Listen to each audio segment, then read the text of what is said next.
আমাদের ঘাস ব্রিকেট ঘাস, যে ঘাসের কোনো তুলনা হয় না।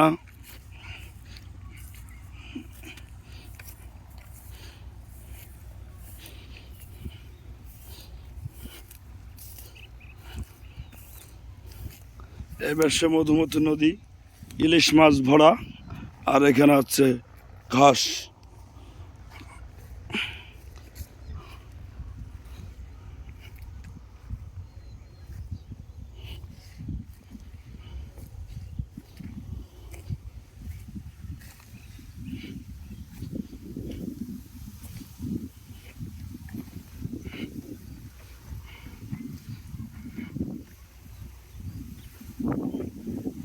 ঘাস তো গনি মামা খাই পারবে না রে, যে অবস্থা দেখতেছি গনি মামা খাই পারবে না।